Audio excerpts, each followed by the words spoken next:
Nosotros hablaremos sobre el tema suturas. La sutura de una herida es una de las habilidades más importantes para todo médico, dada a la alta incidencia de heridas que requieren ser suturadas. Cuando tratamos a un paciente que presenta una herida, lo primero que debemos decidir es si debemos o no suturarla. Se deben suturar aquellas heridas que por su disposición, forma o profundidad no vayan a cicatrizar de forma adecuada por sí solas. Para poder decidir si suturamos o no la herida, debemos tener en cuenta que la intención de esta sutura no es cerrar la herida, sino solo aproximar los bordes para facilitar el proceso natural de cicatrización. A la hora de suturar o no una herida, también debemos tener en cuenta el tiempo que haya pasado desde su producción, ya que si ha pasado mucho es de esperar que esté muy infectada, por lo cual no debemos suturarla para no agravar la infección. El tiempo que se recomienda como máximo para suturar una herida es de 6 horas, pudiendo llegar hasta 24 en zonas bien irrigadas, con poco riesgo de infección, como son la cara o el cuero cabelludo. A continuación, debemos decidir qué método vamos a emplear para suturar la herida. Existen múltiples maneras de hacerlo. Nosotros describiremos las más habituales. Las grapas se usan principalmente en el cuero cabelludo o zonas donde el resultado estético sea menos importante. Se trata de un método rápido y cómodo, pero con una cicatrización algo peor que la que se consigue con otros sistemas. Las colas y pegamentos biológicos son un método novedoso y muy cómodo. Estas se usan sobre heridas incisas rectas y poco profundas. Y tenemos la sutura con hilos, que es la forma más tradicional y frecuente, por lo que será la que a partir de ahora describamos. Tipos de cicatrización de las heridas. La cicatrización depende del tratamiento que le demos y se produce por primera intención. Es cuando suturamos una herida, da el mejor resultado, es más cómoda y rápida, hay riesgo de infección si hay drenaje escaso, no se debe realizar en mordeduras de perro y en superficies que estén muy contaminadas. Es una incisión limpia, sutura temprana y cicatriz fina. Por segunda intención va a ser una cicatrización irregular, se presenta granulación y es el resultado estético peor. Hay un periodo de cicatrización más largo, hay menos riesgo de infección ya que hay un buen drenaje y son fáciles de limpiar. Esta es adecuada para heridas contaminadas como lo son los abscesos. Por primera intención diferida, que es la última, en esta no se sutura la herida, se realizan curaciones y se esperan algunos días a que inicie el proceso de cicatrización, que es cuando se sutura, y este se realiza en heridas menos contaminadas. Bueno, yo les voy a explicar lo que es el tema de los tipos de suturas. Estos se van a dividir dependiendo del material que tengan o el tipo de hebra o incluso el calibre de la sutura. Bueno, dependiendo de la absorción, aquí tenemos dos diferentes tipos que son los reabsorbibles y los irreabsorbibles. En el caso pues de los reabsorbibles, estos pues después de un tiempo no va a ser necesario retirarlas ya que pues van a desaparecer con el tiempo. En el caso de los irreabsorbibles, pues estos sí va a necesitarse que después del tiempo en el que la sutura ya pues hizo lo necesario para que la herida estuviera más cerrada, pues es necesario retirarlas. Algunos ejemplos de los no absorbibles tenemos como la seda, el nylon y el supramid. Y en el caso de los absorbibles tenemos las PGA. Bueno, en el caso del número de la hebra, vamos a tener dos tipos que son los monofilamentos y los multifilamentos. En el caso de los monofilamentos, estos van a tener una sola hebra y pues son muy ventajosos ya que tienen un mejor resultado en la estética y un menor riesgo de tener una infección, pero la desventaja es que son un poco difíciles de usar y estos pueden desgarrar los tejidos. En el caso de los multifilamentos, estos van a ser suturas trenzadas que pues son propensas a favorecer las infecciones y pues en el peor de los casos puede ser un poco malo para la estética. Y pues aquí se pueden ver algunos ejemplos de cuáles son los tipos de sutura monofilamento y cómo se ven, y también de las multifilamento, que pues son como el ácido poliglicólico, poliéster y pues la seda. Y pues ya también en el caso del calibre de la sutura, estas se van a diferenciar dependiendo de lo delgada o lo gruesa que estén con números. Si son gruesas van a tener números positivos como 1, 2, como se ve en el ejemplo de la imagen. Y en el caso de las delgadas, pues ya sería con números ceros. Mientras más delgadas, más ceros van a tener. En el ejemplo de acá donde está un cabello, tenemos uno de 7 ceros, 8 ceros, 9 ceros, etc. Y bueno, dependiendo del material de la sutura que se va a utilizar, va a ser la localización de la herida. Y aquí tenemos varios ejemplos, por ejemplo, como son el cuero cabelludo, que se va a utilizar un tipo de hilo reabsorbible trenzado y del tamaño serían de 3 ceros.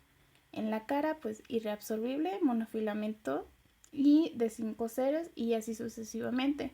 Ya pues dependiendo del tipo de sutura, se va a utilizar para diferentes tipos de heridas. Y eso sería todo de mi parte. Bueno, continuando con el tema, vamos a ver el resultado estético de algunas suturas. Para esto, las suturas se realizan a veces en zonas visibles y en personas muy jóvenes, y tenemos que ser más cuidadosos aún para que ésta se vea mejor. Para esto tenemos que tener en cuenta las siguientes normas. La primera norma sería usar una sutura de calibre muy pequeño y poner los puntos muy cercanos a los bordes para generar una buena tensión. Como se puede ver en la imagen, en la herida de la cara, los puntos, la sutura se encuentran muy juntos a los bordes. La segunda norma sería en las heridas profundas usar puntos subcutáneos para mantener una mejor tensión y estos que sean reabsorbibles porque después ya no los vamos a quitar. La tercera norma sería que los puntos deben de juntar los bordes. Estos los debemos de apretar más de lo normal en exceso para que ésta tenga una mejor cicatrización. La cuarta, los puntos deben retirarse lo antes posible, no dejar tanto. Por ejemplo, en la cara se pueden dejar de 4 a 5 días y en las demás extremidades del cuerpo de 7 a 10 días. Bueno, otra norma sería que de preferencia usar suturas de monofilamento y pues del menor calibre posible, como ya lo habíamos dicho. La última sería, podemos hacer otro tipo de sutura especial cuando son heridas en la cara, por ejemplo la intradérmica. Esta mejorará este resultado estético. Bueno, en este video podemos ver un ejemplo de una sutura intradérmica. Se inserta desde la piel sana hasta el vértice de la herida, todo dentro de la dermis.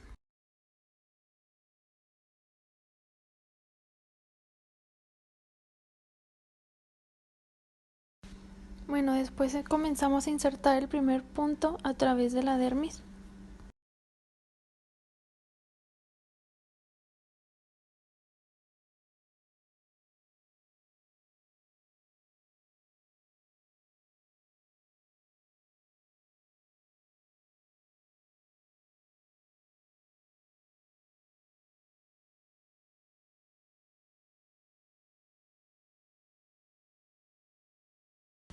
Y del otro lado será igual, a través de la dermis.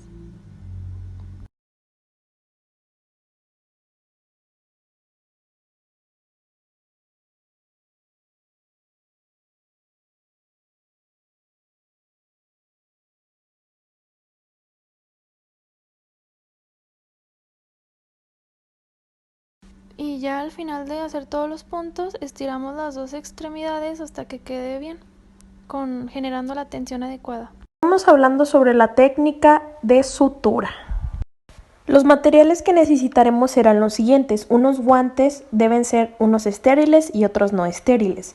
Suero salino, povidona iodada o clorexidina, un paño fenestrado, anestésico, en este caso lidocaína, portaagujas, pinzas de disección. Estas pueden ser con diente o sin diente, pero es preferible la que tiene diente. La aguja. Hay diferentes tipos de aguja, en este caso la que más se usa es la semicircular y preferentemente de punta cortante, la sutura y tijeras. Los pasos para realizar una sutura serán los siguientes. Antes que nada es muy importante el lavado de manos del personal médico, independientemente de la interacción que tenga con el paciente. Posteriormente necesitaremos colocarnos los guantes no estériles para realizar la limpieza de la herida con abundante suero salino y la desinfección de la herida con povidona iodada o con clorexidina. Después de terminar la limpieza y desinfección de la herida, procedemos a retirarnos los guantes no estériles. Seguimos colocándonos unos guantes estériles y después colocamos un paño fenestrado, el cual tendrá un agujero del tamaño de la herida para poder suturarla. Proseguimos anestesiando la zona. Lo primero que haremos será insertar la aguja con el anestésico de manera superficial en un ángulo de 15 grados con el bisel hacia arriba. Aspiramos e inyectamos el contenido, retirando lentamente la aguja para que así la lidocaína quede en todo el trayecto que estamos atravesando. Realizamos el mismo proceso del otro lado.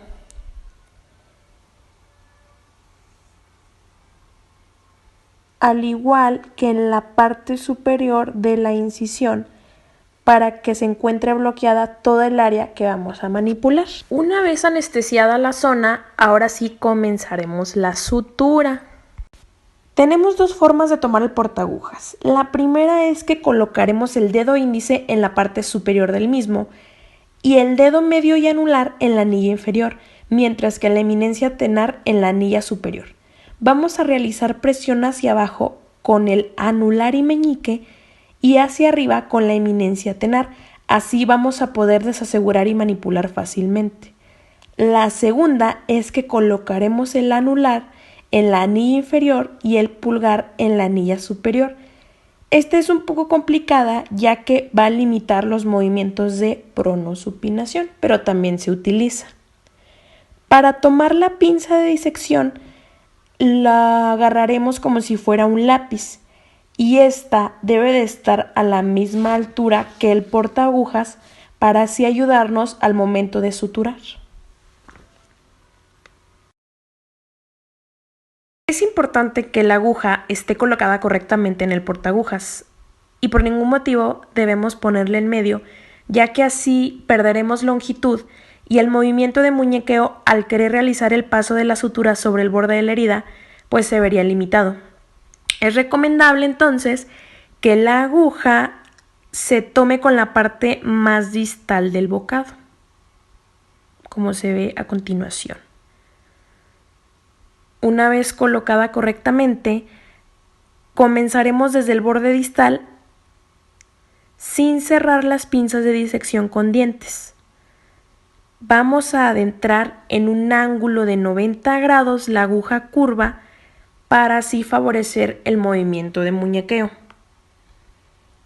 Cuando realizamos puntos o reparaciones de heridas, se recomienda hacerlo en 2 tiempos, procurando que sea un punto equidistante. Esto quiere decir que se encuentre a la misma altura.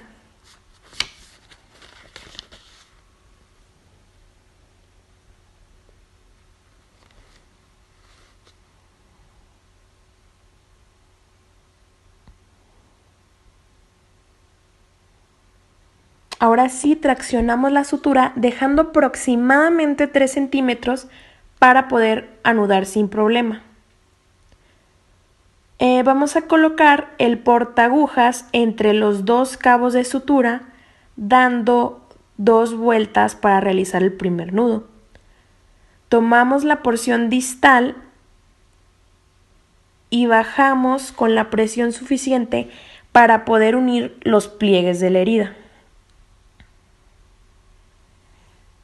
Volvemos a colocar el portaagujas entre las suturas, damos esta vez una vuelta, tomamos la parte distal y bajamos con presión suficiente. Aquí podemos ver el llamado nudo cuadrado.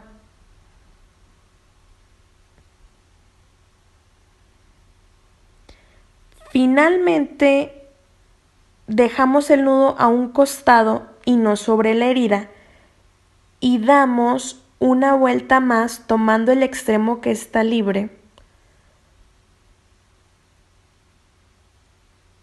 para reforzar el nudo. Ahora sí, cortamos. Para este paso no es necesario meter toda la tijera, sino con la parte proximal estaría perfecto.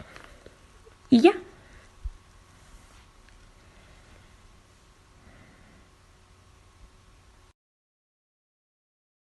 Pues vamos a continuar con el tema de las mordeduras. Estas se clasifican dentro de las heridas especiales, que son tanto producidas por perros como por personas, pero también pueden ser producidas por otros tipos de mamíferos, como pueden ser los tejones, las liebres, las ratas y otros tipos de animales que se encuentran en el campo y pueden producir ciertas infecciones.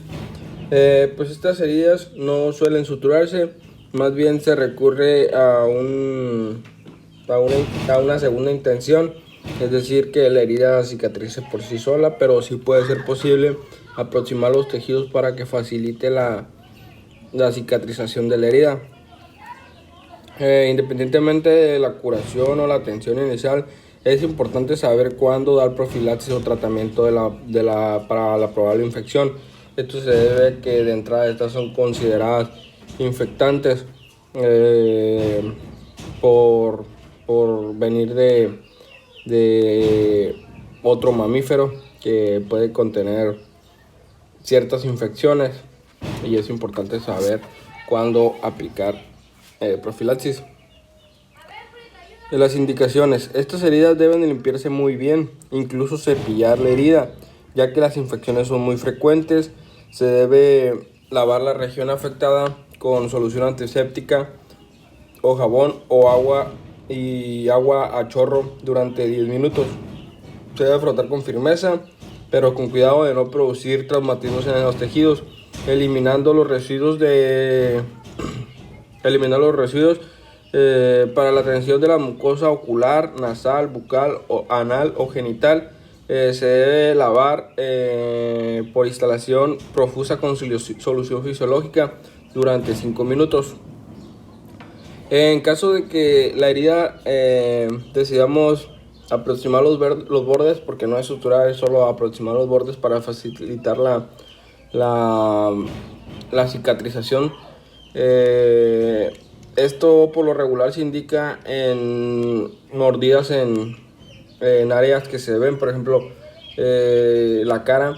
Está indicado la aproximación de los bordes por medio de sutura. Se debe proceder a desinfectar la herida empleando antisépticos como alcohol al 70%, tintura de yodo en solución acuosa, povidona, solución de iodopovidona al 5%, o cloruro de benzalconio al 1%, o bien agua oxigenada. De ser necesario, se debe desbridar los bordes necrosados para favorecer el proceso de cicatrización. Se debe valorar el cierre quirúrgico de la herida únicamente afrontando los bordes con puntos de sutura, mismos que deben quedar flojos, y no impedir la salida del tejido serohemático, es decir, que la herida esté drenando constantemente y no se puede infectar.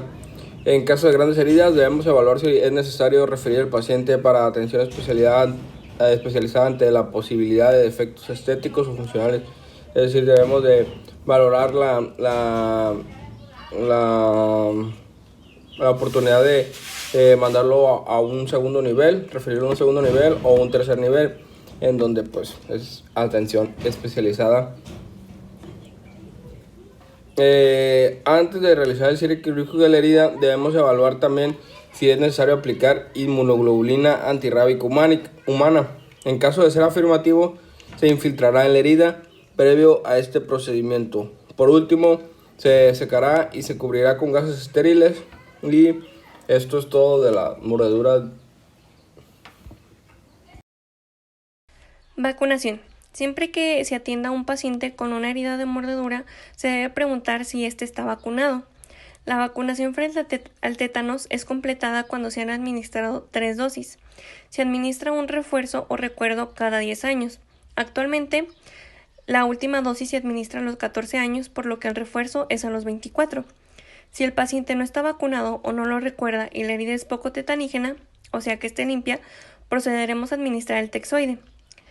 Si se presentó una herida tetanígena, se va a administrar una dosis de inmunoglobulina. En heridas poco tetanígenas, pero más de 10 años sin refuerzo, se administra una dosis del texoide. En heridas muy tetanígenas y que tenga más de 5 años sin refuerzo, se administra el texoide. La vía de administración es intramuscular y no hay ningún riesgo si se administra en embarazadas.